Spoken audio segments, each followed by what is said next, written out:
మీరు దత్తత తీసుకోవాలని అనుకుంటున్నారా? మీరు ఈ క్రింది నియమాలను అనుసరించాల్సి ఉంటుంది. మొదట, దత్తత ఇవ్వగలవారు పురుషుడు. మీరు 21 సంవత్సరాలు లేదా అంతకంటే పెద్ద వయస్సు కలిగిన పురుషుడిగా, మీ భార్య అంగీకారంతో లేదా మరికొన్ని ప్రత్యేక కారణాలతో దత్తత ఇవ్వవచ్చు.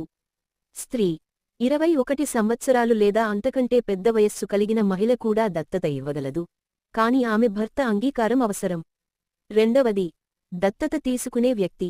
దత్తత తీసుకునే వ్యక్తి వయస్సు 15 సంవత్సరాలలోపు ఉండాలి. దత్తత తీసుకునే వ్యక్తి అంగీకారం అవసరం.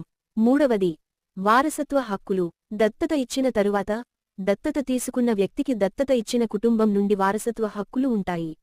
నాలుగవది, ధృవీకరణ. దత్తత పత్రాలను సంతకం చేసి ధృవీకరించాల్సి ఉంటుంది. ఐదవది, శాశ్వత సంబంధం. దత్తత ఇచ్చిన తర్వాత, దత్తత తీసుకున్న పిల్లవాడు శాశ్వతంగా దత్తత ఇచ్చిన కుటుంబంలో సభ్యుడవుతాడు.